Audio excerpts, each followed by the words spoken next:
Good evening. I'd like to welcome everybody to the regularly scheduled Thousand Oaks City Council meeting for Tuesday, June 26, 2007. If you all please rise and join me in the Pledge of Allegiance. Ready? Begin. I pledge allegiance to the flag of the United States of America, and to the republic for which it stands, one nation, under God, indivisible, with liberty and justice.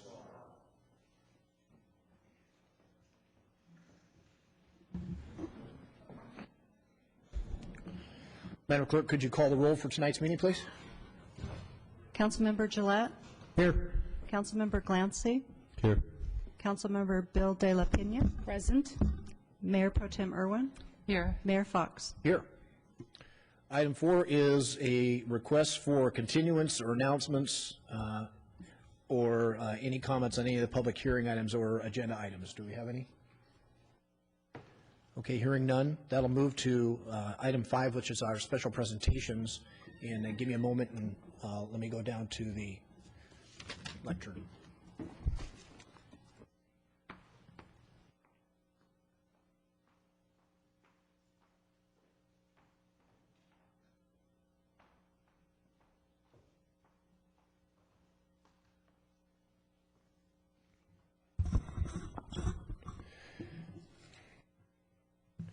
Tonight we have 3 special presentations. I'd first like to invite up to the podium the Vice Chair for the Alliance of the Arts, Bob Lewis. Bob, if you'd come up and join me. As most of us know here in the city family and the wider community, the Alliance for the Arts is the official nonprofit fundraising arm for the Thousand Oaks Civic Arts Plaza and the theaters department. Through the years, their support has been instrumental in assisting in the theater operations and the maintenance. And here to tell us a little bit more about that is our former mayor, council member, and the vice chair of the Alliance, Mr. Bob Lewis. Bob. Thank you, Mr. Mayor. Honorable Mayor, distinguished council members, city staff, and guests, I am Bob Lewis, member of the board of the Alliance for the Arts. I've had the pleasure of serving as chairman of the board of the Alliance for the Arts from 1995 to 1998. In addition, as many of you know, I'm a former mayor and council member of this wonderful city, and I was that during the approval process for this facility as a member of the council committee dealing with the architectural issues in this facility, which was an interesting experience, and also during the early period of the construction. This service has provided me with a unique experience of sitting on both sides of the dais and having an understanding of the issues and concerns of both the city in operating this facility and in what is required to meet donor concerns in order to raise the significant monies the Alliance has achieved to date. I hope this insight has been beneficial to both parties as we have worked together to define the relationship between the city and the Alliance going forward over the next year. On behalf of the Board of Directors, I welcome you to this evening to celebrate the success of the joint fundraising venture between the City Council and the Alliance for the Arts. And I would like to report to you the success that we have continued to achieve for this facility. We are here today to celebrate the 13th anniversary, and it's hard for me to believe it's been 13 years, of a very successful public-private partnership between the City of Thousand Oaks and the Alliance for the Arts. As I know you are aware, this partnership has been lauded nationwide as a highly successful model to emulate. We are proud of this recognition, and we honor, respect, and appreciate our partnership with the city. As I mentioned last year, I look back to a significant event that I recall sitting as a council member when a group of citizens appeared before the City Council and announced that the Alliance for the Arts, at that time a fledgling organization, pledged to use its best efforts to raise an endowment fund of $3 million, which is considered almost unreachable, to help support this facility and the local performing arts groups which were seeking a place to perform. This was done with a pledge of using this fund to provide financial support of $250,000 per year to this facility.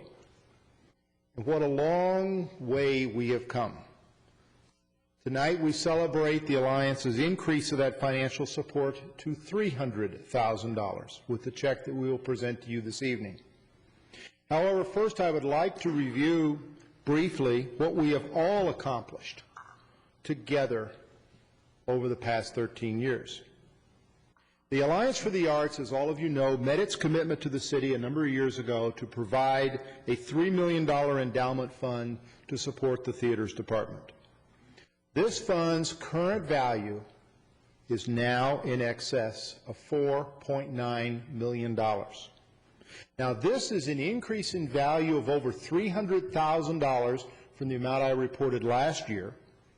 And remember that this increase is after the withdrawal of $200,000 as part of the $250,000 that was provided last year. As I just stated, the Alliance has agreed to increase this contribution to $300,000 with the check we're presenting this evening.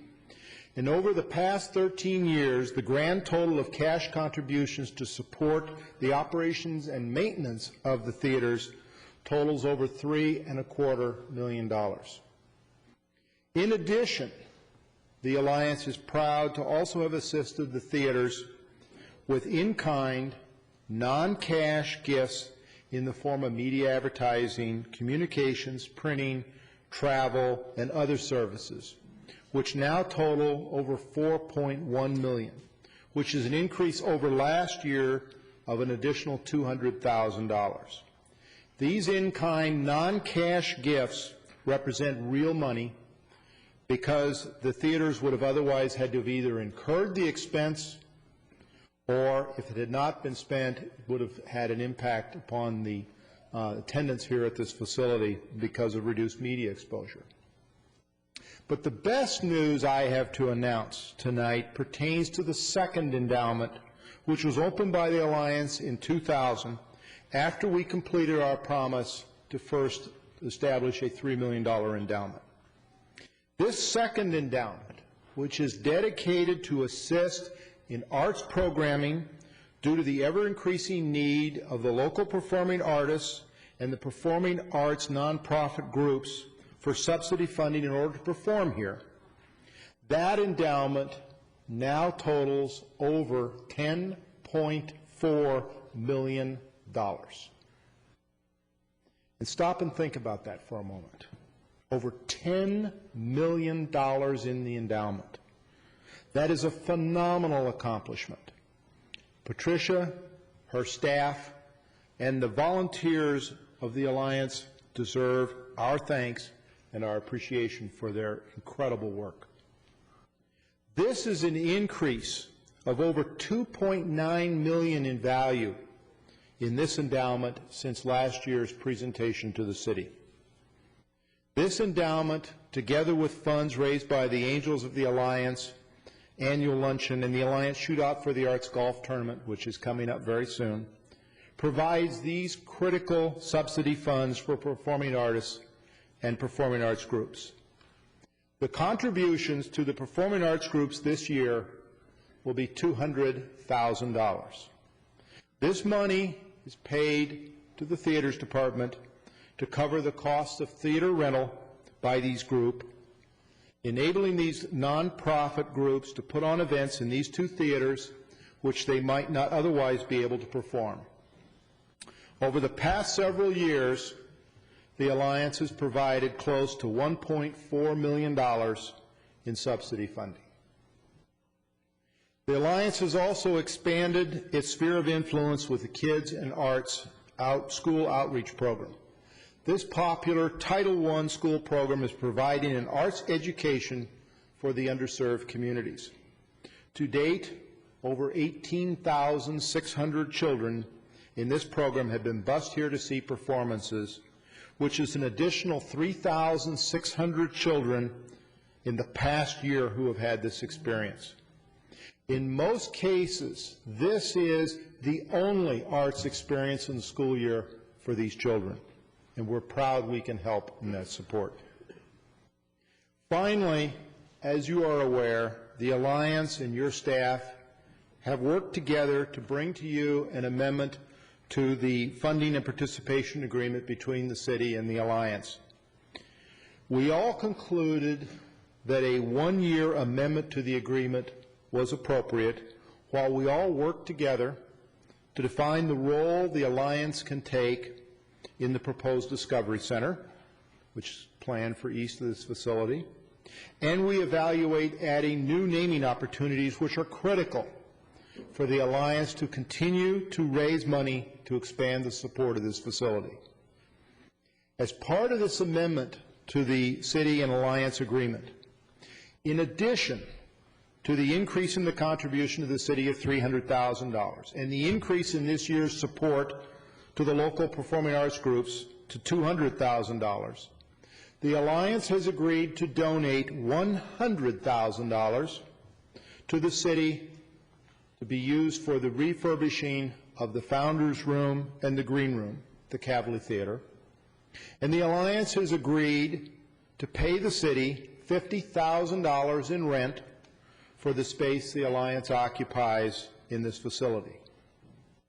In addition, we look very much forward to working with the arts consultant that the City is retaining to provide our insight and perspective on this facility. These great accomplishments would not have been possible without the tremendous support and teamwork from the City of Thousand Oaks. We truly value our relationship with the City.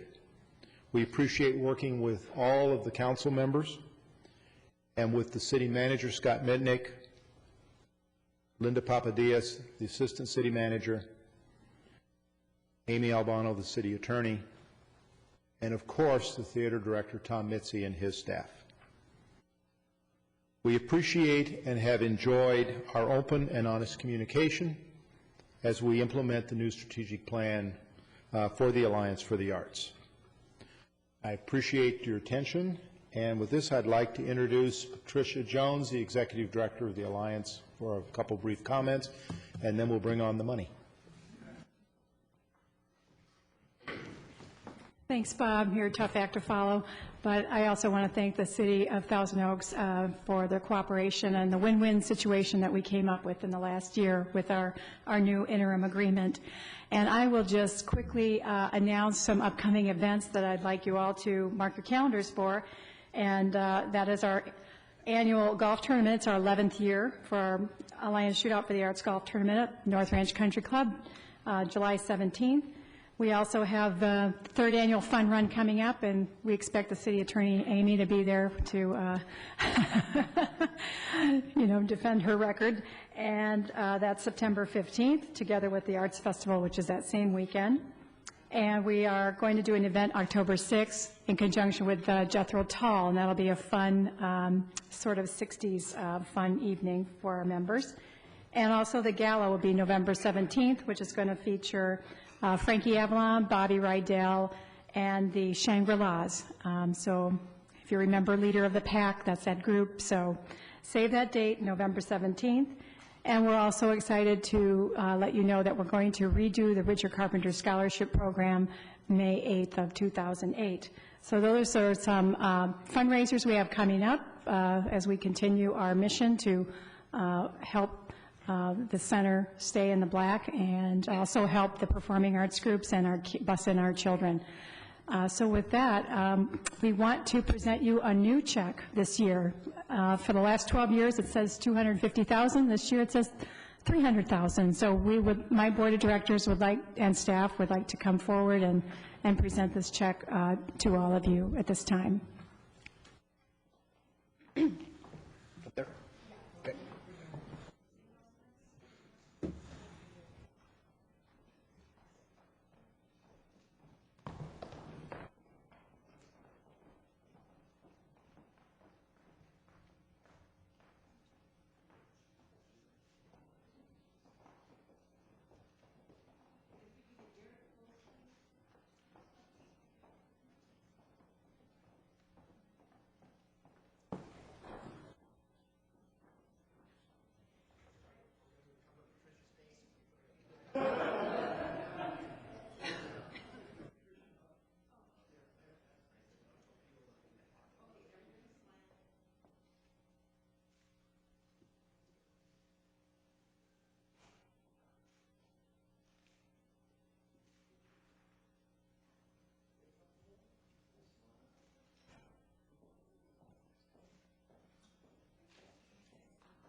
Before we leave this special presentation, a couple of special thank yous. First, three people. First, somebody who's not with us tonight, but I know is looking down on us with a smile of happiness and of accomplishment, and that's our former Mayor Emeritus Alex Fiore.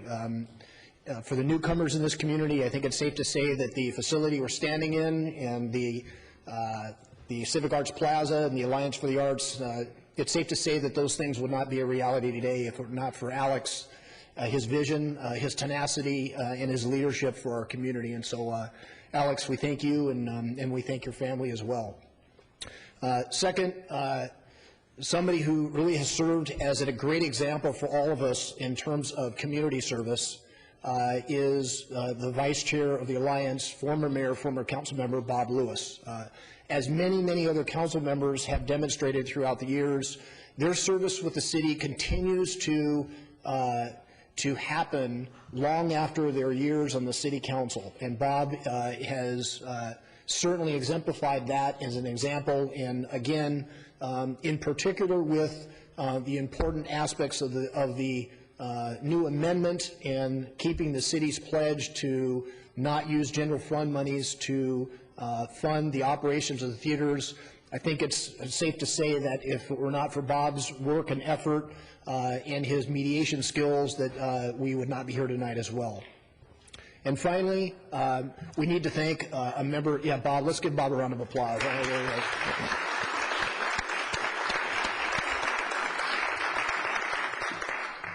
Finally, it's important to recognize a common citizen, if you will. This man has been a long-time member and supporter of the Civic Arts Plaza, the Alliance for the Arts. He's currently a board member of the Alliance. He is a major donor, and last week, I think, surprised everybody with a very generous contribution of a $100,000 contribution, which has been acknowledged will go to the repairs of the green room. And it's people like this gentleman with their tremendous generosity and their caring and giving back to the community that makes all this possible. And so I'd like to invite up Ron Plotkin to all of us. Ron, if you'd like to come up. Yeah.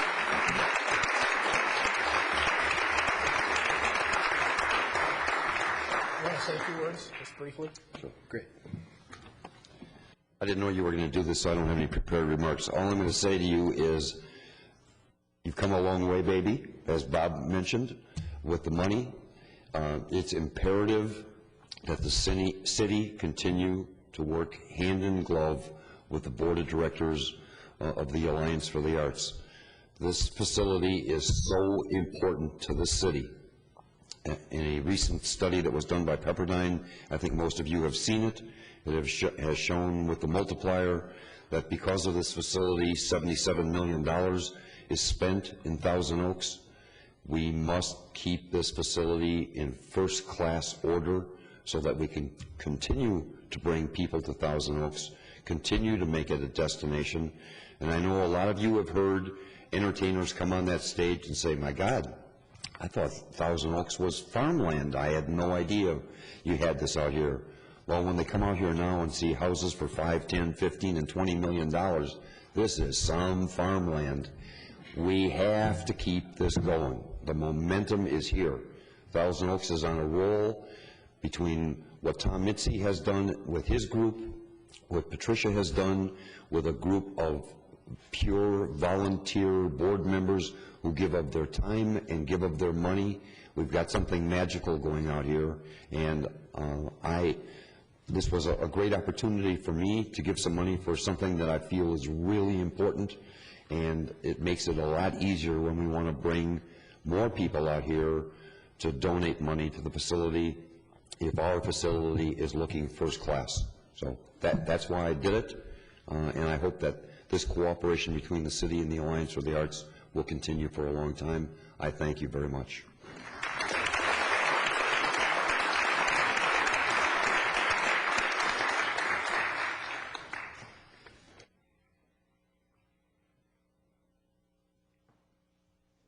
The next special presentation, I'd like to ask Arts Commissioner Chair Stephanie Angelini to join me. Stephanie? Good evening. Good evening. The Arts Commission coordinates several programs during the year. Tonight we're here to recognize one of those programs, the Healing Power of Music. This program allows those not able to leave their homes to personally enjoy the joy and the experience of music. And Stephanie's here to tell us a little bit more about this great program. Stephanie? Thank you. Thank you, Mayor Fox, council members, and staff. It's a pleasure to be here. It's an honor for me to serve as the chair of the Thousand Oaks Arts Commission. We work with and support our local companies here in Thousand Oaks, not just here at the Performing Arts Center, but citywide. The Arts Commission is a general fund commission whose members are appointed by the City Council. And we sponsor projects throughout the year. These projects, and I'm just going to very briefly tell you about them. They are the Teen Video Festival, which, as a matter of fact, is here tomorrow night. It showcases the talented youth filmmakers of the Conejo Valley. It takes place this year on June 27th in the Shear Forum Theater.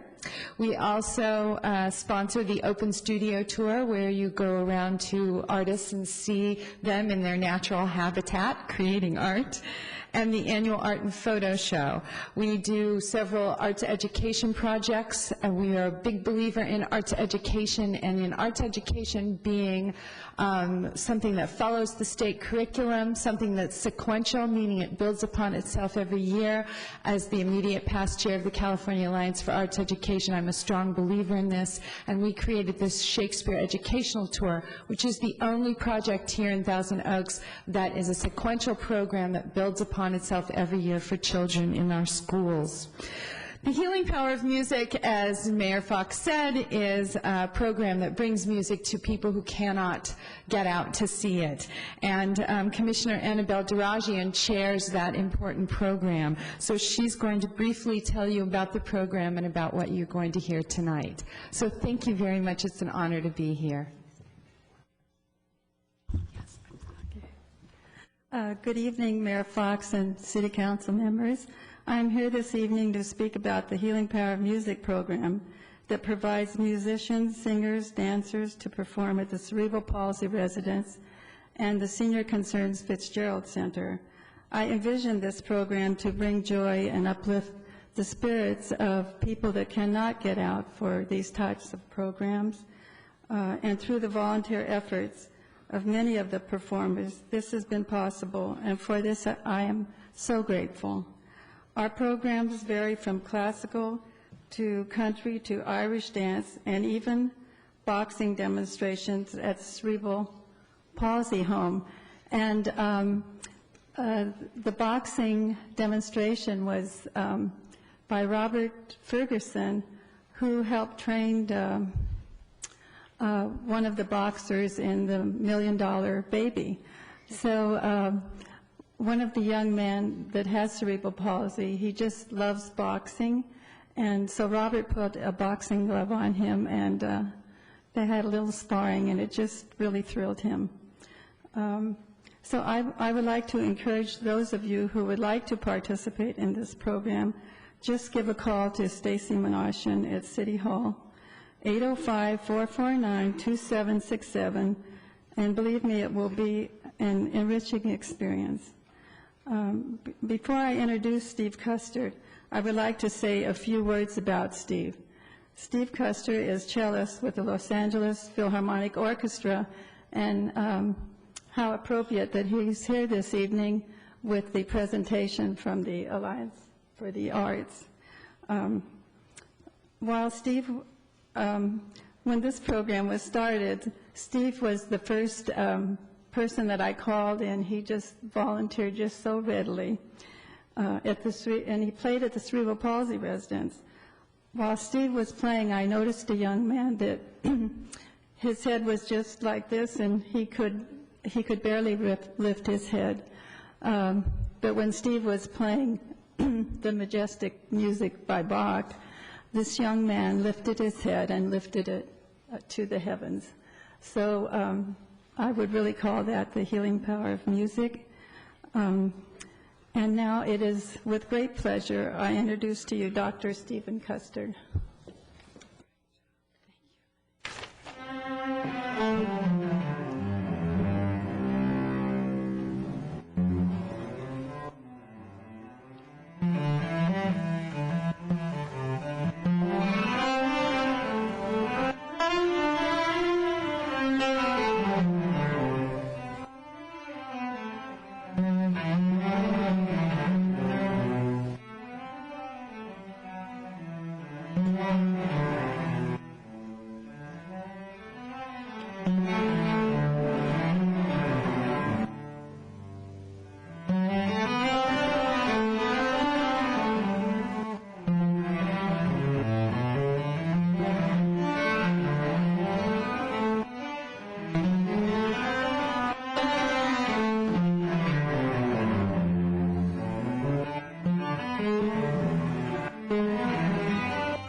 Dr. Custer, you want to come on up? Exactly how I would have played it. Thank you very much.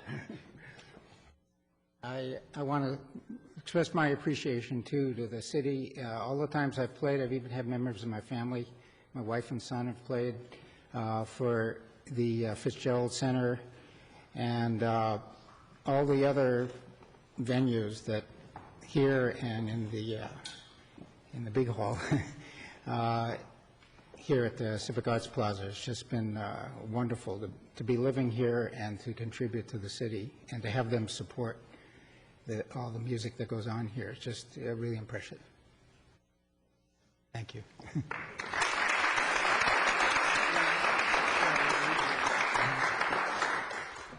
Dr. Custer, it's my pleasure and honor on behalf of the City Council and our city family to present this certificate of appreciation for your extraordinary efforts and your work on the healing power of music and such a great program. Thanks very much. Thank you. Okay. Appreciate it.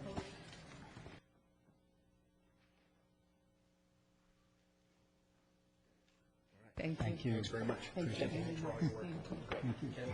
Thank you. Our last special presentation is about fire safety, something near and dear to some of us. This year we've been very blessed to have really outstanding, almost picturesque California weather, but you need only to turn on the local news to see the devastating impacts of brush fires across the country. And we are in a situation here in the city of Thousand Oaks, certainly in Southern California, where the threat and the devastation of wildfire has come extremely close to affecting our community and our surrounding communities.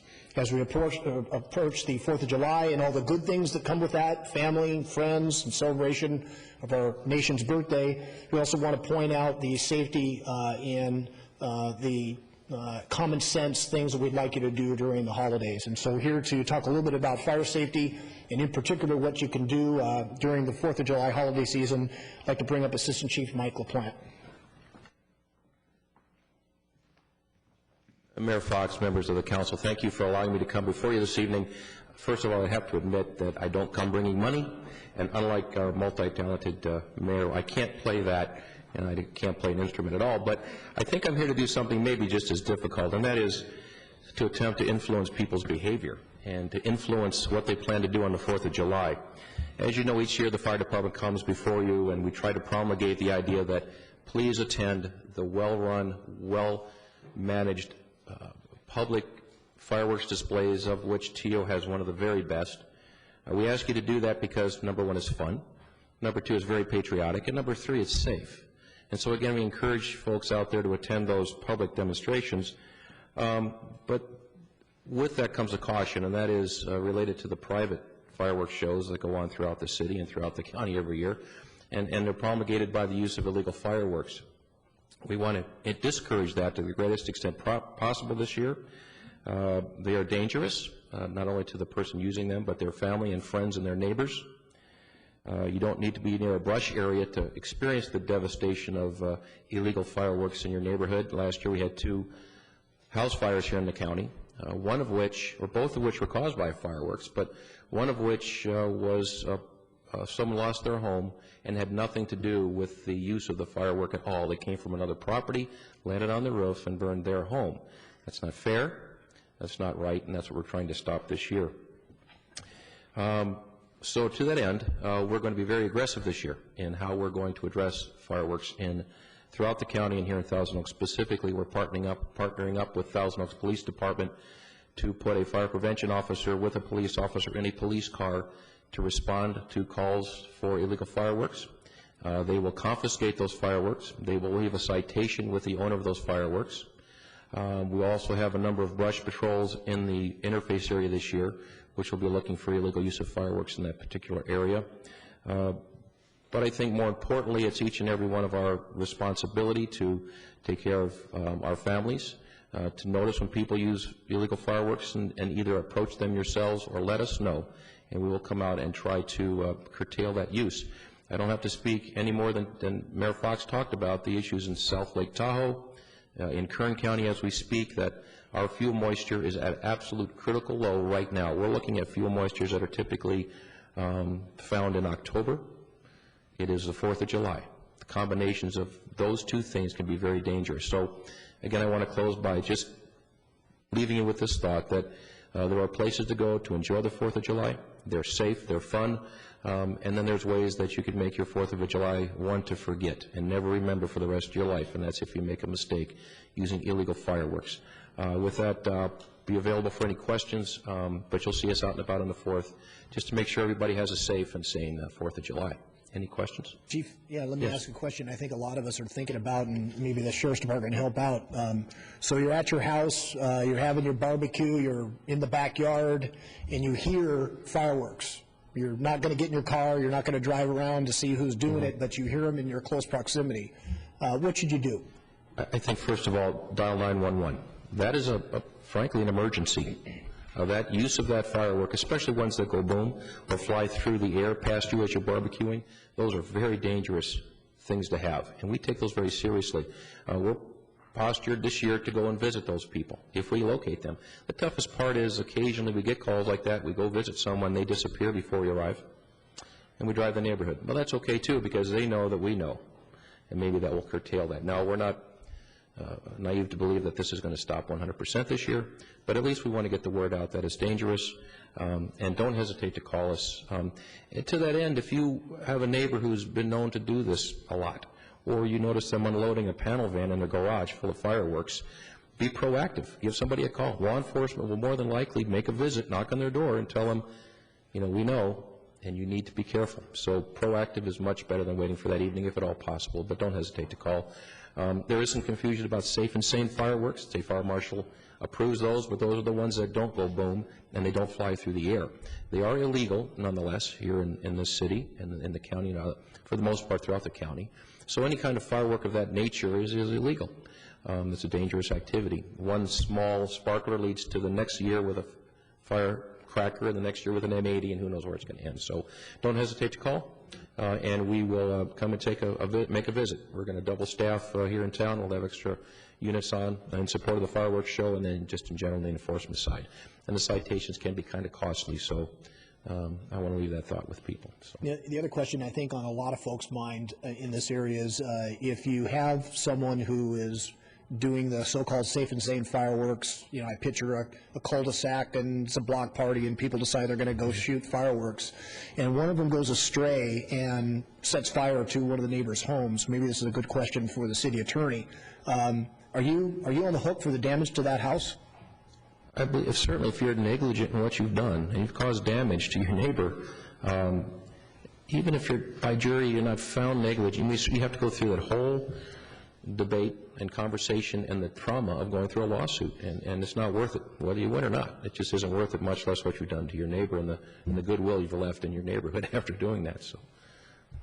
And I was going to say, clearly, if you're using fireworks, even that are safe and sane, but they're illegal here because they're dangerous, and so almost by per se, you're negligent, you probably would be liable.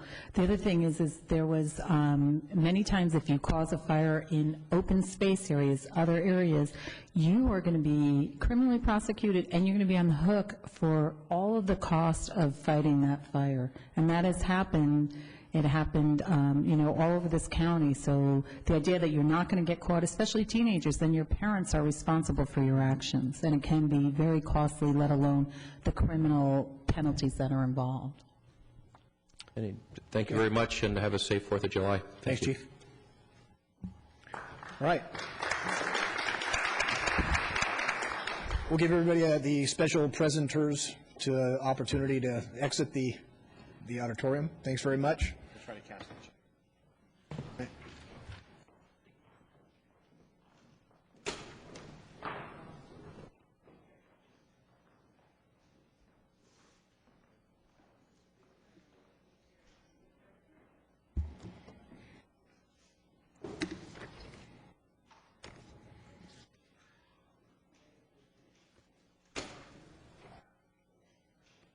Okay, item 6 is public comment. Madam Clerk, could you call public comment for tonight's meeting, please?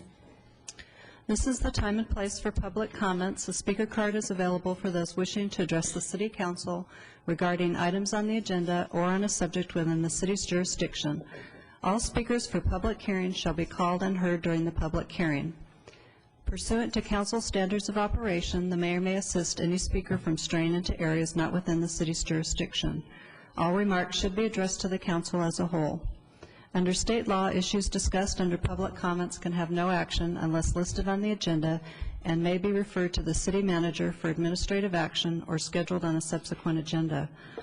All documents for city council and the official city record should be presented to the city clerk prior to speaking. Speakers are requested to state their name and city of residence for the record. 5 people have presented cards, and pursuant to council standards, speakers are allowed 3 minutes. The yellow light displays when you have 1 minute remaining. Okay, thank you, Mr. Lawrence. As I call your name, please come up to the podium, and if you're the person on deck, you can come down and sit in one of the chairs down in the front row and facilitate our public comments. Our first speaker is Debbie Gregory. Ms. Gregory will be followed by Wayne Davey, and then Mary Harris.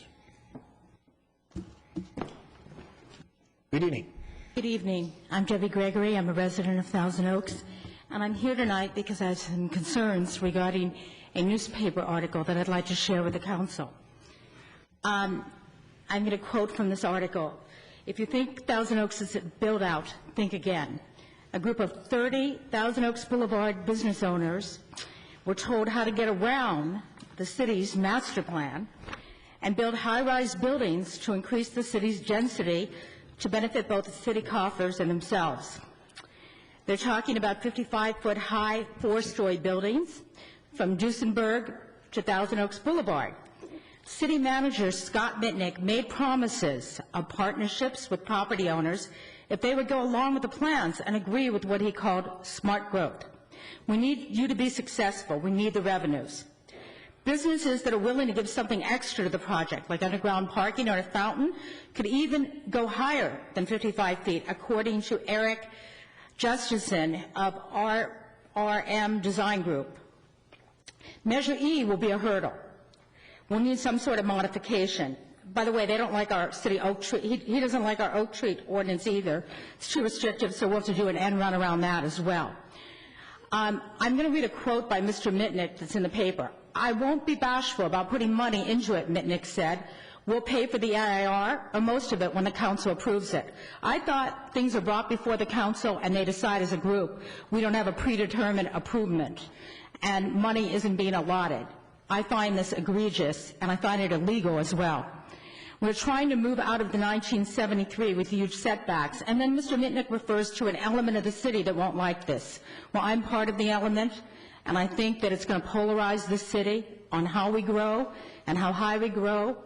I want you to think long and hard. I'm a cancer survivor.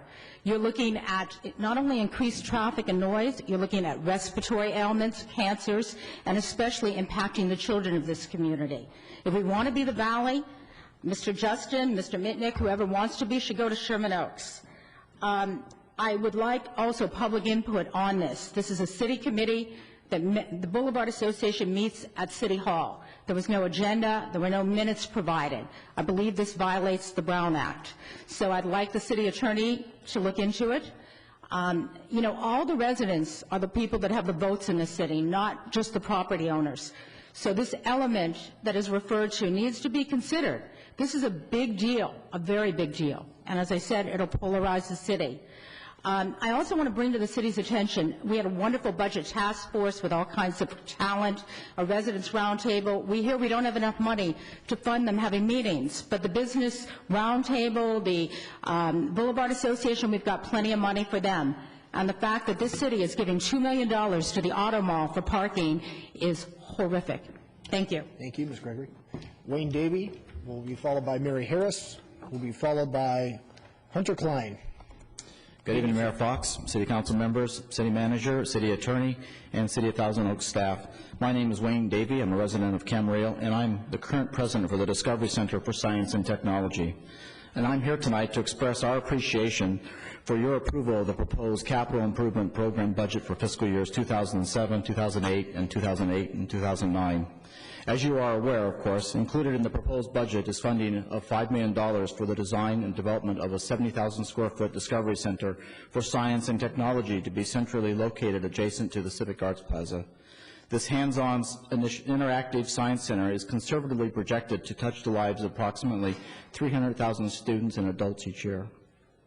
The Discovery Center will, without doubt, become one of the most visited, popular, and continuously utilized community assets in Thousand Oaks and in Ventura County, attracting streams of families, school children, members of the scientific community, and the general public. In addition, its strategic location between the Civic Arts Plaza and the Lakes shopping area will make it the perfect focal point for ongoing community activities. And given the community's 13 years of strong support for the Civic Arts Plaza, as evidenced tonight, coupled with strong interest from the local education and high-tech communities here in this area, there is every reason to expect that the Discovery Center will be highly successful and warmly embraced by the public from its first day of operation. However, much planning work needs to be accomplished over the coming months. And first, the Discovery Center Board of Directors is working closely with the city staff to engage a consultant to complete a study on the feasibility of our proposed Discovery Center. This feasibility study also includes refining our business plan, analyzing the feasibility of our fundraising efforts, and analyzing the economic impact that the proposed Discovery Center would have on the city of Thousand Oaks and the region. Secondly, we are currently reaching out to our local education community, including CLU and California State University at Channel Islands, to help us develop an education plan that will enhance and enlighten the technological and scientific literacy of our children and young adults. These math and science thinking skills are as essential to our children today as their ability to read and write. Both of these initiatives will be completed later this year, and I look forward to returning to the City Council meeting at that time to present our findings, conclusions, and recommendations that will help us ensure that the proposed Discovery Center will be both successfully built and highly sustainable over the very long term. Again, thank you for this jump start on this great project. Thank you, Mr. Davey. Thanks for your volunteer efforts and your leadership. We appreciate that very much. Mary Harris, followed by Hunter Klein and Alex Muscola. I'm right here. Good evening, council and staff and everybody. My name is Mary Harris. I live here in Thousand Oaks. I, too, am concerned about the article that was in the paper. Of course, I talked to Dennis before the meeting. But I'm really concerned that that would really hurt the boulevard and hurt our businesses that are left on the boulevard. This is the first time that I had ever seen anything like this. And usually, you know, I'm for business, but to build big 55-foot buildings, I was just appalled to see that. And I'm not against, you know, building business, but not that high. And I'm certainly not against mixed-use housing, but building buildings like that, I think, is really, really hurtful. That would really hurt what little small businesses are still trying to make it up and down our boulevard. So this is what I'm concerned about. The last thing I want to bring to your attention is there is a building that one of the doctors at Los Robles is wanting to build. Council, I wanted to bring that to your attention. They want to build a parking structure and an office building over there. The parking, council, is horrendous. I'm over there every 2 months for medical treatment. 227 is catty corner from where Dr. Taquette wants to build that building. And it's really a trouble. There's just no parking anywhere for anybody anymore. And if they build another parking structure and an office building, there's going to be disaster. I mean, try to get in and out both entrances, either by the hospital or the other entrance. Take the right going down Lynn Road or take the left going back out onto Jan's. Disaster number one.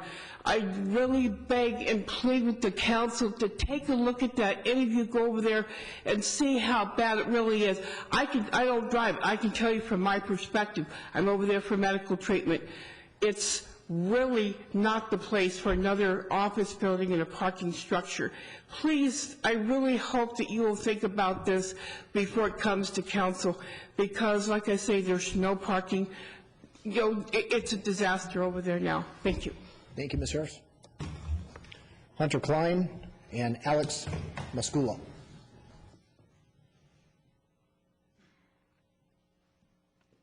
Hello, everybody. My name is Hunter Klein. I'm a resident of Thousand Oaks. I'll be a senior at Thousand Oaks High School next year.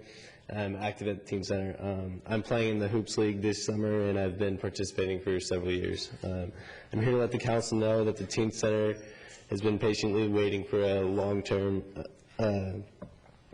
extension of the Teen Center gym. The expansion will allow us to have a full-size gym instead of the three-fourths gym, which is a huge difference to the high school athletes that play there.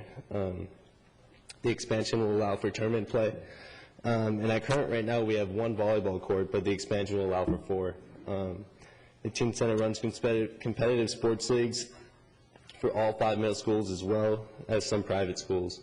In addition to this, the seniors from the Global Senior Center will be allowed to play basketball and use the gym for yoga Monday through Thursday when the gym is not being used because of school hours. I'd like to thank you for your consideration. Okay. Thanks, Hunter. Mr. Gillette? Hunter, could you come back for a second, please? Have you, Hunter? Yes. Come over here. Yeah. Have you talked to anyone at Canal Recreation Park District or the city about what the schedule is for that new gym? No, I haven't. I remember I played a couple years back, and I heard about the gym being redone maybe 2 years ago, but nothing's happened since. I have no plan, or don't know of any plans when it's supposed to be done. Okay, for your information, at the end of this meeting, the city manager usually does a recap on comments from the public comment section. Yeah. But we'll make sure that someone gets back to you. We have your card with your contact information on it, because that program is moving ahead, and there are some timelines and what have you, and it's real simple to get you the information so you have an idea of what's going on in that progress. Okay, thank you. Okay? Our final public comment is Alex Muscula. Evening. Hi. Before I start, I'd like to pass these around to you from the Teen Center. I'm Alex Moswoka. I live here in Thousand Oaks, and I'm an incoming freshman at Thousand Oaks High School. This past year, I served as chairperson for the Teen Center Middle School Advisory Committee. The Advisory Committee informs Teen Center staff in regards to program development and marketing techniques. All teens on our committee also volunteer at various programs. I'm here to speak on behalf of my peer group to show support for the gym expansion. The Teen Center is approaching its 18th anniversary this fall, and in all those years, the facility has not undergone any upgrades or other additions. Several times a month, the Teen Center hosts special events. The photos we're showing you now are of the June 16th luau dance and for the 7th and 8th graders, and our May 19th high school concert. As you can see, we draw tons of teens, and at all these events, we can easily bring over 1,000 participants. During the warm weather months, we use the west lawn to accommodate these overflow of kids, and we're careful not to exceed the building capacity and use caution while promoting these events. For the May concert, we sold tickets in advance to avoid turning hundreds of kids away. We rarely submit news releases for events because we would draw more teens than the facility could hold. The expansion would allow for program growth and more recreational opportunities for our local teens. Thank you. All right, thanks very much. That concludes our public comment cards. We'll move to item 7. That's the City and Redevelopment Agency consent calendar. Just a note, we have 2 public statement cards, both on 7T, and they are in favor of permit parking on Sidley Street. Ruth Ann Lawrence and Shelley, looks like Engel. Yeah, actually, before we move to consent calendar, in an effort to keep a very open and transparent process, I'm going to ask Mr. Misnick just to clarify the article in the Acorn. I know there was a number of questions by council, and so just Mr. Misnick can briefly comment on that article. Mr. Mayor, members of the council, I'd be happy to do so. And also in council's mail for today, there was a 9-page memo explaining what happened at that meeting and so on. It is a little bit unfortunate, but I'll explain what happened. On Monday, June 18th, the Thousand Oaks Business Improvement District held a public meeting in which they had their consultant reveal some of the initial concepts from the initial draft of the proposed specific plan. And council will recall that back in November, a vision for the boulevard was presented to council, and council did adopt that. The consultant gave an hour-long presentation, and I was asked by the Boulevard Improvement District to attend to hear the presentation and then to be available should there be any questions of the city. The city was not part of this meeting. We did not help prepare this meeting. This is truly a grassroots effort from the business community, and they've been working on this for a couple of years now.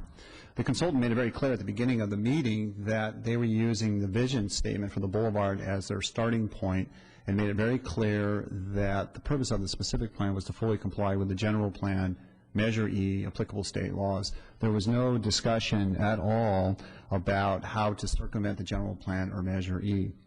And unfortunately, the article did make several very strong statements, innuendos, allegations, quotes, indirect references, and inaccurate quotes. It was more of an opinion piece than a news story. But in response, staff did meet with the reporter to discuss her impressions of the meeting and to provide background information about the specific plan, efforts on the boulevard, and so on. For the record, it needs to be made crystal clear there was no reference at all, or even a mention of high-rise buildings or building 4-story buildings to line the boulevard from Duesenberg to Moore Park. That was simply not said by anybody. It wasn't even inferred or implied. And there were several others, but the memo does go into great detail about what the article had stated versus what was really said in the meeting. So we'll work harder with the reporter going forward, so she and others have a better understanding of what's going on with this proposed specific plan in the Business Improvement District. The meetings are public, they are noticed, they're available on the city website, and the agendas are made available. And this was just the beginning. There'll be plenty more meetings going forward, and then eventually a proposed specific plan will come to City Council, and for Council's authorization to begin the planning process and turn it over to City staff to go through the environmental impact, the EIR process, and then go to the Planning Commission and come back to Council. And again, the memo is available for those who are interested in reading it. Thank you. All right. Thanks, Mr. Midnick. Just for correcting the record, Mr. Gillette. Thank you, Mr. Mayor. And I want to be real careful because this isn't an agendized item. No, it's not. So I just wanted to correct the record. Okay, and that recognizing this was an action of the Business Improvement District. That's a private entity that was formed. That article, as stated, did a major disservice to this process. And that the Business Improvement District has got to be aware it's up to them to go back to the newspaper and find out what happened. It's not our job. We're the recipients of the questions from the community that have, from that article, the appearance was created that was something that the city was intimately involved in these concepts, and I have no idea what was said there, and I know that the city manager was a guest. He didn't call me. He was a guest there to hear what they had to say. But if this, if any process is going to move forward, the Business Improvement District themselves have got to work with the media and make sure that the information that comes out of those meetings are factual and accurate. And as I said, this was in my opinion, when I read it, a major disservice to a process that I thought was starting off somewhat positively. Thank you. All right, appreciate that. I want to get back on the agenda just because Mr. Mitnick was referenced. He was essentially misquoted. I just wanted just to clarify the record. That was the whole purpose of allowing Mr. Mitnick to comment. All right, item 7 is the City and Redevelopment Agency consent calendar. Do we have any requests for items? Mr. Gillette? I'll move the consent calendar with the exception of item 7H. 7H. Any other requests? Ms. Bill De La Pena? Items M, U, and V. Okay, so that's 7H, M, U, and V, like in Victor. Any other requests? All right, Mr. Gillette is moving for the balance of the consent calendar discussion. Vote, please.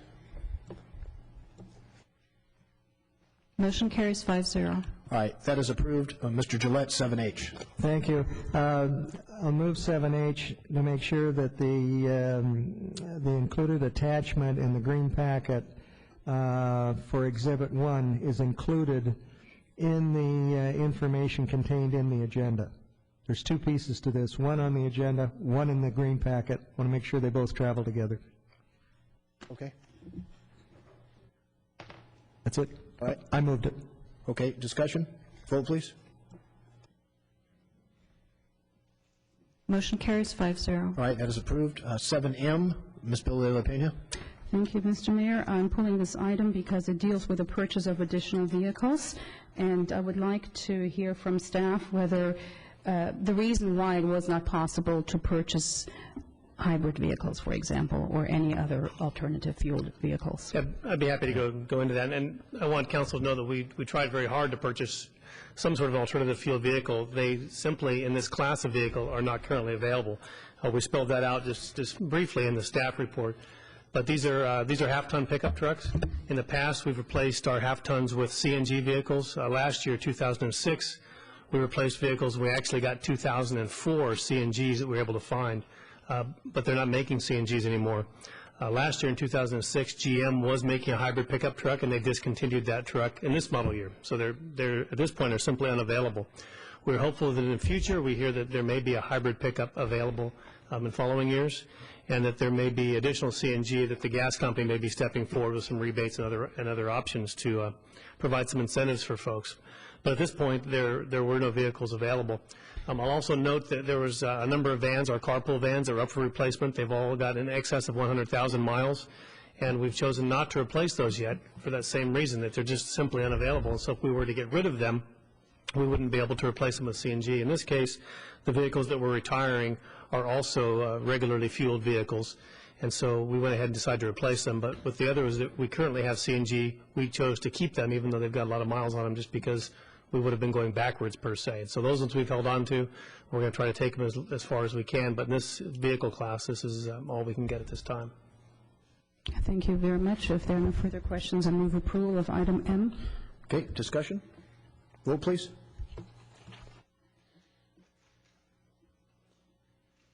Motion carries 5-0. All right, that is approved. Ms. Bill de la Pena.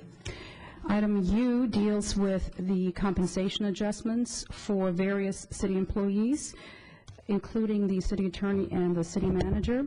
We did, that was discussed 2 weeks ago, the compensation for city attorney and city manager. I need to pull the resolution approving compensation for the city attorney because I did not approve the raise, which was not close enough for me to the CPI of 3.6. So if it is, I can move the approval of everything with the exception of resolution approving compensation for city attorney. Okay, let me ask, can we just note for the record that there was a one no vote on the city attorney's one? That's the whole purpose there, right? Okay. It's just noted for the record. And do we need to now move on that item? Okay. Do you want to, somebody want to make a motion on 7U? Okay, go ahead. All right, I'll move 7U with that noted footnote that it was on the compensation for city attorney, there was one no vote. Right. So, okay, vote please. Councilmember De La Pena, I could tell you were looking, you can vote yes, and they're noting the no on the one thing. We don't need to do that. We don't need just to. Because recording your no vote on that. And just for housekeeping purposes, because I think rather than have a convoluted, for purposes of noting a no vote, just ask if the record would show that there was a no vote on that particular consent item. It'll be recorded, and then we don't have to pull those items if it's simply a voting issue. Okay. That make sense? Okay. Thank you. All right. How about 7V? 7V is just a clarification for the public regarding the Board of Governors. The staff report said that the Board of Governors, usually 5 of them are going to be appointed for a 4-year term, which runs concurrent with the city council member who appoints the individual persons. And I just wanted a clarification from staff as to extending the remaining, I believe, 10 appointments to the board from 2 to 4 years. Am I correct in this assumption? This is just for the council appointees. The 5 individual council appointees and the 1 general appointee to the city council are 4-year terms. The others are staggered.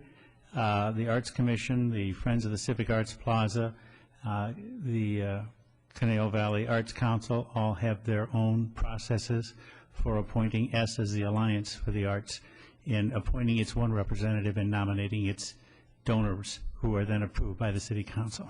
This really just relates to the city council representatives. But I was under the impression that the appointees by these individual council members already serve a 4-year term. The issue was the at-large appointee. Thank you.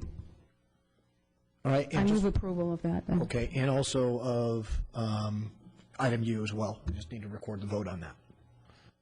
Vote, please. Motion carries 5-0. All right, that is approved. That completes our consent calendar items.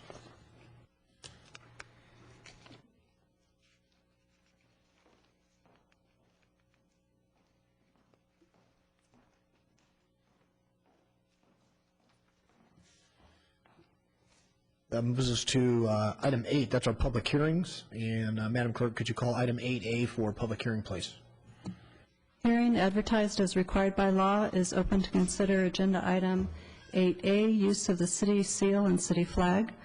A speaker card is available for those wishing to address the city council regarding this public hearing. All documents for council and the official record should be presented to the city clerk prior to speaking. Speakers are requested to state their name and city of residence for the record. 1 person has presented a speaker card, and pursuant to council standards, that speaker is allowed 5 minutes. Okay, first let's get a report, staff report by Ms. Lawrence. I believe you're going to do the staff report on this. Thank you, Mayor and council members. Before you this evening are proposed revisions to the municipal code related to the use of the city flag and the city seal. The municipal code currently contains policy on the form, use, and custodian of the official seal, as outlined on pages 4 and 5 of your agenda packet. The code currently does not contain information on the official city flag. Staff is proposing clarification to the use of the city seal for campaign-related purposes, as outlined on pages 7 and 8 of the packet. State Elections Code Section 18304 was added in 2003 to restrict the use of the county or local government seals in campaign literature or mass mailings under certain circumstances. The municipal code currently authorizes the use of the city seal if the purpose is for official business of the city of Thousand Oaks, its council, officers, or departments. Staff is requesting council clarify its intent on the city seal use by incumbents for campaign purposes. At this time, we are also requesting incorporation of city flag information into the municipal code in order to formalize council policy regarding its use. I would like to point out in your supplemental packet there's a minor revision on page 18 to the ordinance regarding approval of the flag, use of the flag. The proposed ordinance includes identification, use, and custodian of the flag, and historically the flag has primarily been used for city facilities or city-related uses as it contains the city seal. The city has received a request from Los Robles Hospital to purchase a city flag for display in conjunction with the U.S. and state flag on new flagpoles that they erected at the hospital as a result of their recent expansion. Staff has provided proposed wording to allow such a use if council wishes to allow purchase of the city flag by local business entities to be flown in conjunction with the national and state flags. In conclusion, staff is requesting council consider revisions to the code and, if approved, that the ordinance be read in title only, further reading be waived, and if no objection, introduced. And I'm available for questions. All right, questions for Ms. Lawrence on this item? Ms. Bill de la Pena. What will the price be of the flag? The current cost is approximately $115. That's that cost. Thank you. Any other questions? Okay, we have one speaker card. Oh, I'm sorry, Mr. Gillette. Ms. Lawrence, if I understand correctly, in the council packet, page 7, unauthorized use of the seal about midway, it says without authorization, and I have the question mark, who gives the authorization, and the modification in the green packet, was that to establish that the authority comes from the city manager or designee? Is that the answer to that question? The official flag use can be authorized by the city manager or designee for city facilities or city purposes. If the flag is purchased by a private business, if they meet the criteria, they will be allowed to purchase a flag. Okay. So is there any appeal process to the council if someone doesn't like the decision of the city manager? Can I jump in for a second? Sure. Thank you, Mr. Mayor, members of the council. The flag prohibition that Ms. Lawrence was just referring to only has to do with the use of the flag for city business, not for businesses. And the part that you're speaking to, actually, there was no change to that, and that just has to do with the city seal itself. So without authorization, so that it, and I would, depending on the context, assume that since city is not defined here, that it would mean the city council. Okay. All right. Thank you. You're welcome. Any other questions? We have one public comment card. Mary Harris.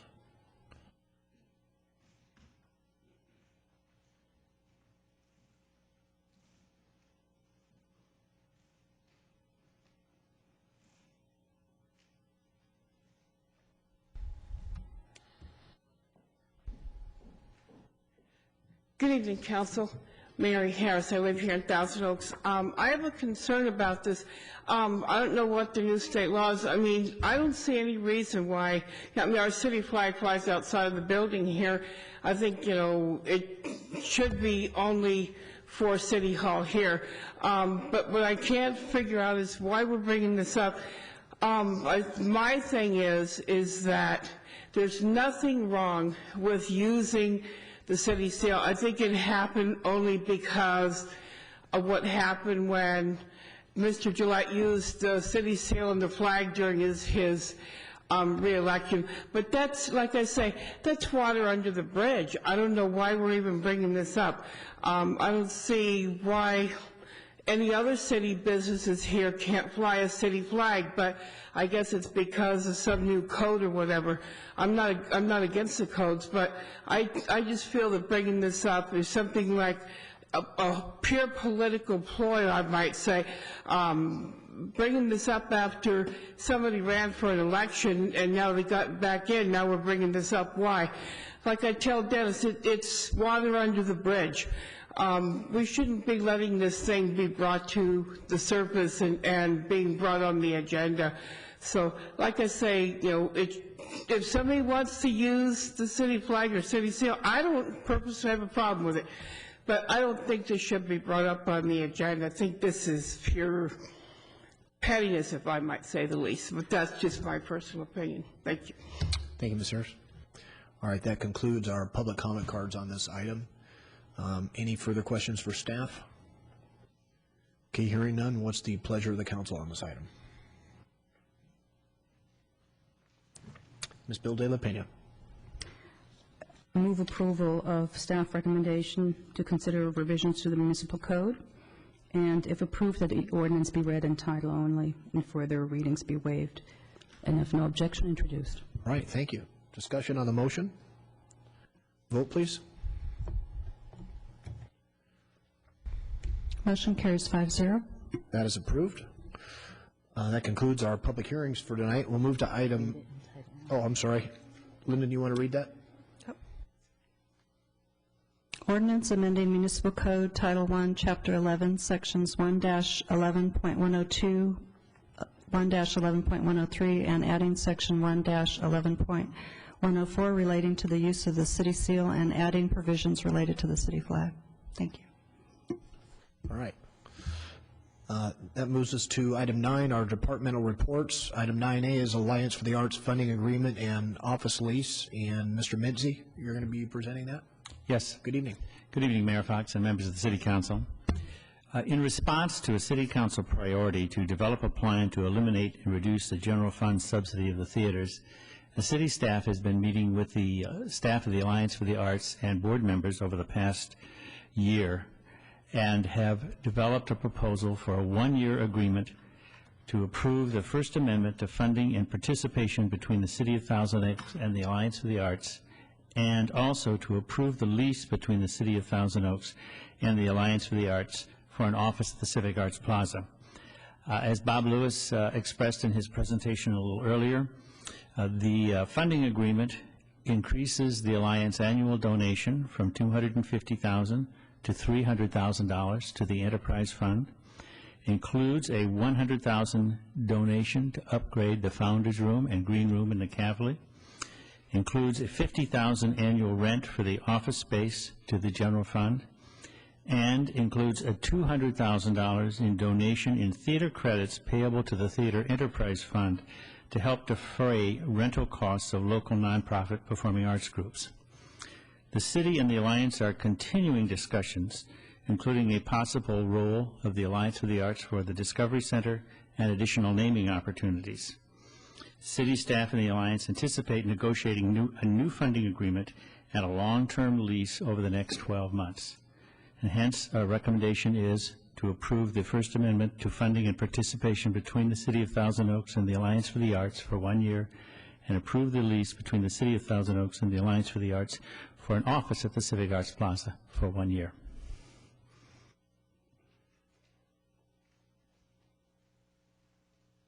Okay. Questions for Mr. Mitzi? Let's see. No cards. Ms. Bill De La Pena. I just wanted to clarify the $100,000 for the improvement of the Green Room, or, Founders Room and the Green Room. Is this a separate $100,000 donation? Is it separate from Mr. Plotkin's donation? Yes, it is. Okay. And the increase of $50,000 for the 1,400 or 1,500 square foot lease, that is now only on a one-year basis until further negotiations? Correct. Correct. Thank you. Any other questions? Mr. Gillette. Mr. Mayor, I move the staff recommendation to approve the First Amendment to funding and participation between the city and the Alliance for the Arts, and to approve, number 2, approve the lease between the City of Thousand Oaks Alliance for the Arts for the office at Civic Arts Plaza. All right. Mr. Gillette moves items 1 and 2. Discussion on the motion. Ms. Irwin. I think that it's very important that we commend our city staff and the Alliance for the Arts. I know that this was a very long process, but in the end, everybody is very happy with the results, and I think it's important to acknowledge that hard work. All right. Any other discussion? Vote, please. Motion carries 5-0. All right, that is approved. Item 9B is the Community Prosecutor Program 2-year contract renewal. And Mr. Mitnick, you're going to provide the report to council on that? Yes, sir. Mr. Mayor, members of the council. Also, two individuals that will be available for questions as we go through this. The first is the gentleman just sitting down on the far left, Ryan Wright. He is the Deputy District Attorney. He is your community prosecution attorney. He runs the program. And then Randy Pennis, our Assistant Police Chief, is here. The recommendation is twofold. First, to go ahead and approve the proposed First Amendment to the existing community prosecution program agreement between the city and the county. And the second recommendation is to direct the city manager to work with the county CEO and the district attorney to develop a long-term funding plan for this program. By way of background, this is a rather unique program. It is working very well. We are recommending to continue it. But the way it was created was highly unusual. We're the only city in the county with this type of relationship. Well, Oxnard has one with their gang unit. But this is a little bit unusual. Back in fiscal year 2002-03, the district attorney's office applied for a federal grant. They received it to establish the community prosecution program. Well, what is the program? Well, basically the program provides youth-oriented law enforcement legal services to the police department. They also do other things besides youth-oriented services. It was a trial program, as I understand it, and it worked well, federal money. That grant ran out, and then the district attorney went to the county board of supervisors and asked the county or the board if it would pick up the program. And it was about $100,000 a year, a little bit more actually. And the supervisors declined to do so. It goes against the county's policies actually with respect to how they fund these type of programs. So then the district attorney turned to the 3 cities that were the recipient of the services in the East County, the cities of Moore Park, Simi Valley, and Thousand Oaks, and asked those 3 cities to pick up the tab. At that time, the city of Simi Valley declined to do so. Moore Park put in $5,000 for 1 year, and the city of Thousand Oaks agreed to put in a little more than $90,000 for the first year, and that was in the year 2004-05 as a trial period. After that trial period, it was decided by Moore Park not to continue to participate. Simi Valley remained consistent and not to put money into the program, so that left the ball in Thousand Oaks' court. The council at that time decided to continue the program for 2 years at $104,000 each year, and that was for years 05, 06, and 06, 07. Now, by the way, we get Mr. Wright's time approximately 3 days a week. Is that right? About 3 days a week. Well, actually, I'm assigned to the police station 5 days a week, and I am available to them 5 days a week. But I do carry other assignments that take me probably about a day per week that I'm devoting to my office that are outside the cities. Okay. The numbers I'm throwing around are not for 100% of Mr. Wright's time. That's what I want to clarify. It's for a portion. So we went through those 2 years, and here we are again looking at another 2 years down the road, and we are recommending that we continue to do it. The challenge with this is really a matter of public policy. It's a county program. Should the county pay for it or should the city pay for it? It had a federal grant and so on. So we're in some gray areas here. The program is highly effective. It plays an integral role to the police department in their whole youth-oriented policing and crime prevention effort. As Mr. Wright indicated, he is housed at the police station. It's a tremendous resource. If you haven't been out there to see his office, you should do so. It's a tremendous resource to the detectives and the officers there. They don't have to drive to Ventura or be on the phone all the time. They get a live person. It's part of the overall, this council spent a lot of time dealing with youth-oriented police issues, the SRO program and so on. It's part of that overall effort. Council recently passed a social host ordinance. So I can go on and on, but there's a list of things that the city council has decided to do above and beyond what is normally done.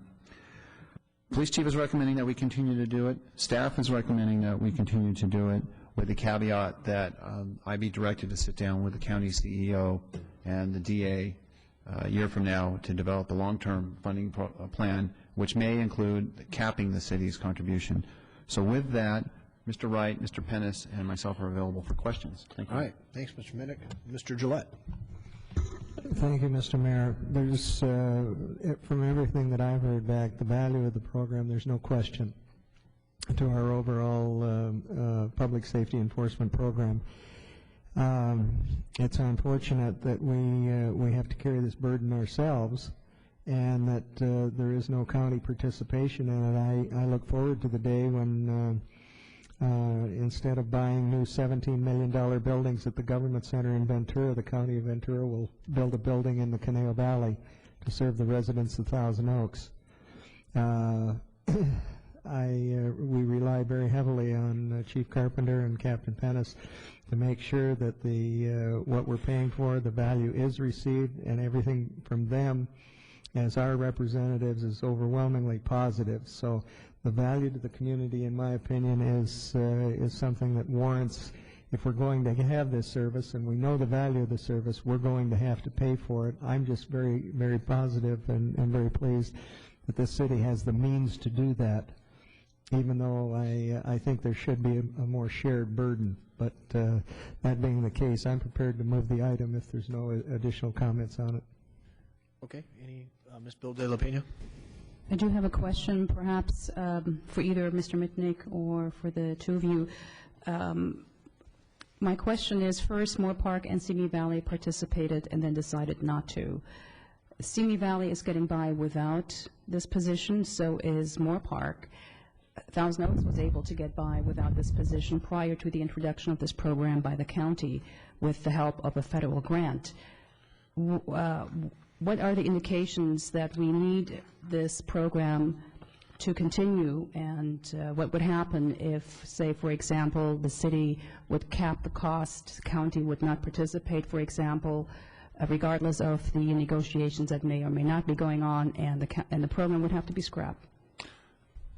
Deputy DA Ryan Wright came to us from narcotics. He works some very complicated cases there.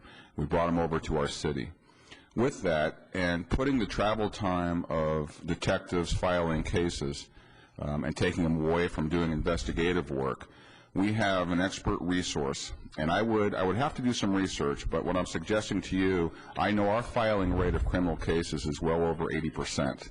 And I'm suggesting, and I will back this up with some research, that our filing rate is a lot higher than other communities. Because we have a deputy DA, our detectives we collect the evidence, we collect the case, we bring the case for prosecution. Oftentimes, it gets returned for follow-up. Talk to a witness. We need this piece of evidence. A lot of other work's involved. Well, we have Ryan Wright, who has responded to the scene, has worked with investigators and told them you have enough to file, has given them that information on the spot for this resource, whether it's a youth crime, a gang crime, major crimes in the city of Thousand Oaks, and obviously all the property crimes. So from that standpoint, how were we before we had this deputy DA here? I'm suggesting our filing rate wasn't as high. I'm suggesting there were many cases that weren't filed because we didn't have him, and the consistency of the filing. When we have different detectives drive to Ventura, they're talking to various DAs with a caseload stacked high on both desks. They can't pay attention to each case. They're very overworked, and they can't give the detail to it. With this expert here, he's able to do that, thus having these cases filed. So what happened before is probably a filing rate issue and the expertise and where we are now. So I think it's a significant impact. And to me, it's money well spent. I'm not arguing that it's not well spent. I'm just wondering how a city like Simi Valley, which is approximately the same size as Thousand Oaks, gets by without such help. Well, getting by is a question, or how effective are we? And I think we're very much more effective. It impacts the quality of life, it impacts safety, and it impacts overall effectiveness of law enforcement and our goals. And I would have to, again, look at what their filing rates are, Moore Park, Simi, or any jurisdiction that does not have this resource. Because as the city manager mentioned, most communities do not. Thank you. All right, any other questions? Okay, Mr. Gillette. Okay. I think we all know that every time one of our police officers has to leave the city of Ventura to trek to the county seat in Ventura, that's a 50-mile round trip. Be it an officer testifying in court, be it a detective filing a case, be some sort of investigative follow-up. Those are lost on-site police hours in the city of Thousand Oaks. And that diminishes the number of available hours that we have to directly serve the residents of our community. That's the value in this program. Knowing the deputy district attorney, establishing a relationship, understanding what exactly is being called for, what do they want, what meets the bar. Those all save us time, energy, and make our enforcement program that much more effective. With that thought in mind, I'll move the staff recommendation. 1, approve the proposed First Amendment to the Community Prosecution Program Agreement, and 2, direct the city manager to work Ventura County Chief Executive Officer, Ventura County District Attorney to develop a long-term funding plan for community prosecution program, including restoration of county funding and/or cap on future city contributions starting FY 2009-2010. All right, Mr. Gillette moves. Any discussion on the motion? Ms. Bill De La Pena. I would just like to add, I will support the motion. I just would like to add ask whether we could employ the services of our grant writer consultant to help with offsetting some of the funds. Absolutely. Okay, thanks. That's a good, further comment? Okay, that's a good point, because I think that it's in our best interest to ask the city manager and management of this city to do whatever it can to look for sources of additional funding to help us maintain the level of this program, and wherever those resources can come from, because this is a valuable program to our enforcement program. That motion is stated. Okay. Any further discussion? You know, I'm just going to, we've had some discussion for the benefit of the community. There's a 7-page document here from the District Attorney, Greg Totten, that outlines this prosecutor program. And let me just highlight some of the, there was a question of what do we get for this. Here's what Mr. Wright deals with: gang enforcement liaison, narcotics liaison, interaction with patrol deputies, criminal complaint review, search warrants, interaction with detectives, liaison with school district prosecutor, community interaction, and they've also outlined future goals for expansion of the program. So I was very impressed with the breadth and the degree of the work that you do. Clearly, you're an element in us maintaining our safest city status and working with the police department and the community and everybody. And this city has done a good job of trying not to let dollars get in the way of our public safety priorities. Notwithstanding that statement, it's important that included in this proposal is a discussion and a recommendation, and that's included in Mr. Gillette's motion to ask the city manager to work with the county CEO to ensure that there is that balance between city-county services. And so I think we're certainly doing the right thing in this program and also looking at our future ongoing costs. Mr. Gillette, any final comments? The only final comment would be a recent conversation with District Attorney Totten. He has fewer prosecutors now than he had 5 years ago. His workload is only increasing, so it's in everyone's best interest in the city of Thousand Oaks to maintain this direct resource to assist in our overall enforcement program, and we have the opportunity, the vehicle, to do it here. All right. Vote, please. Motion carries 5-0. That is approved. Item 10 is our redevelopment agency reports. We have none. Item 11 is community commission and board reports. 11A is the youth commission appointments. Council members Glancy and Irwin. Who's going to handle that? Ms. Irwin. Okay, a couple of weeks ago, we interviewed candidates for the youth commission, Councilmember Glancy and I, and as usual, we were extremely impressed with the group of candidates, and we really would have liked to have appointed them all. Unfortunately, there are limited spots, and we were trying to maintain a good balance, kids from Newbury Park and TO and Westlake. So some of the kids will be disappointed at our choices, but we really found all the candidates to be exemplary. And Dr. Glancy and I did encourage them to continue their volunteer work in the city and for the younger ones to reapply. So the applicants that we have recommended for appointment to one-year terms, and these are both going to be seniors, Ben Liu and Ali Athar. For 2-year terms, Jared Hatland, Marissa Morrison, Alexandra Wall, Rebecca Sadwick, Sean Sate, and Joshua Rose. And again, when we hear all those terrible stories about the youth in our community and the drug use and people being unengaged, and then you meet a group like this, it gives you a lot of hope for the future. All right. So I am hoping that the rest of the council will support our recommendation. Dr. Clancy?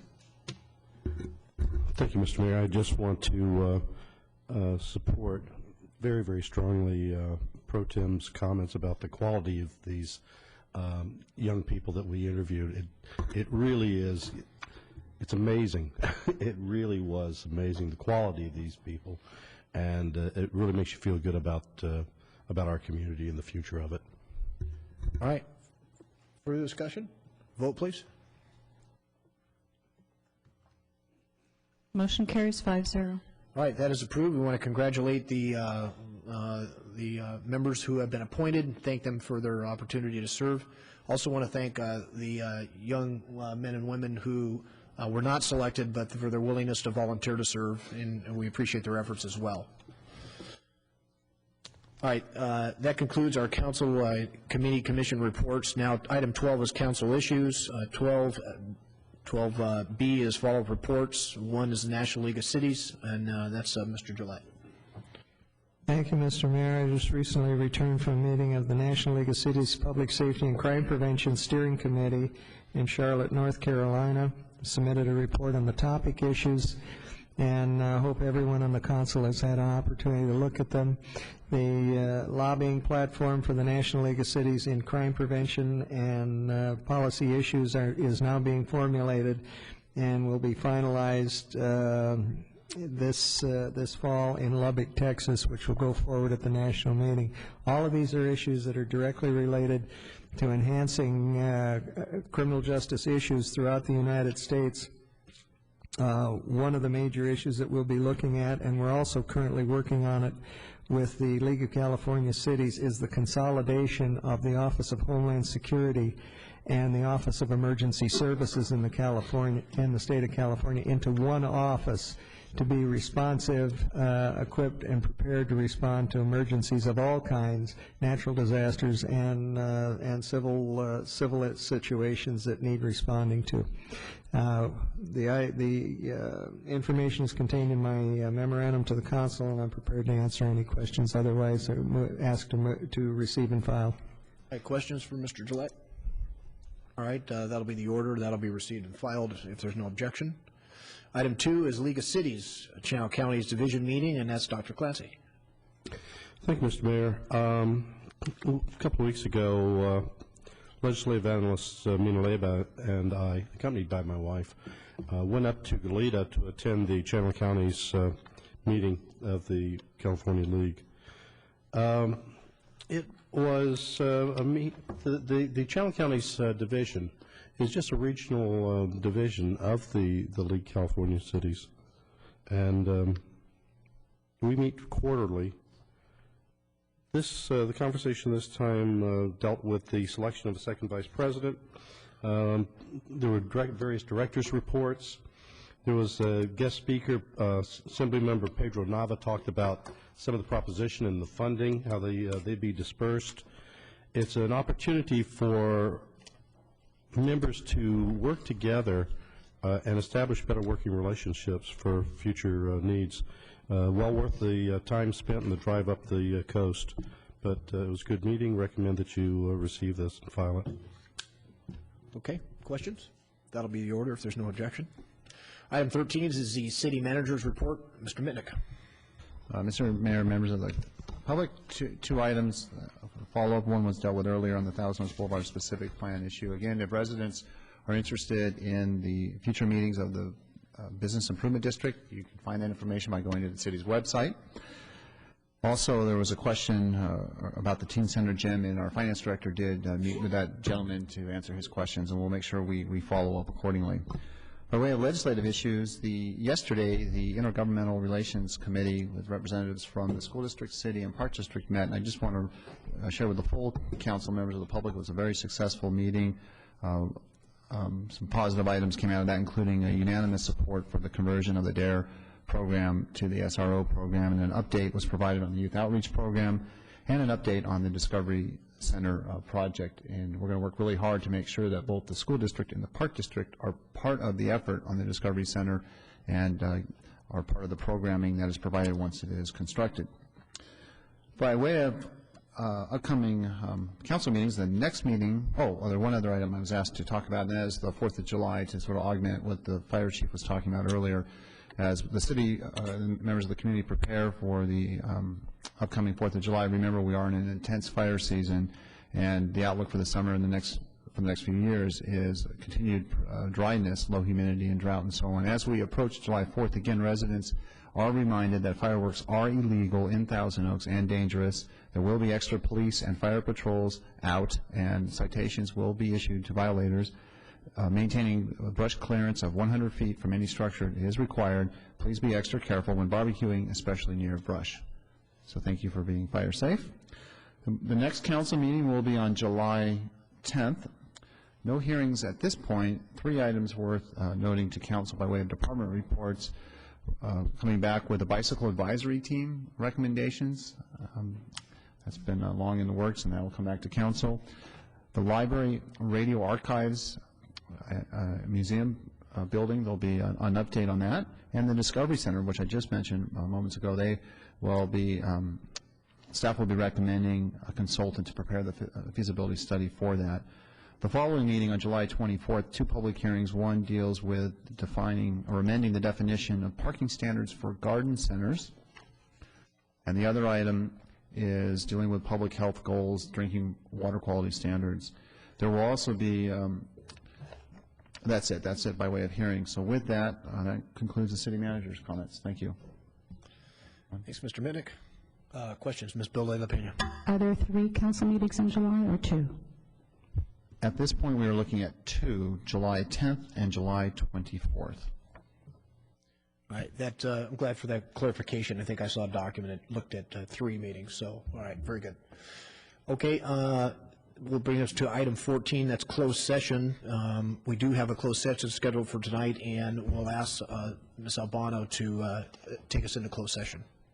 Thank you, Mr. Mayor, members of the council, members of the public, and staff. Council will be going into closed session for conference with legal counsel, anticipated litigation, significant exposure to litigation pursuant to Government Code Section 54956.9, subsection B, and there's 2 potential cases. Thank you. And there will be nothing that needs to be reported out. All right, since there will be no announcement, we'll adjourn tonight's meeting to our regularly scheduled meeting of July 10th, 2007.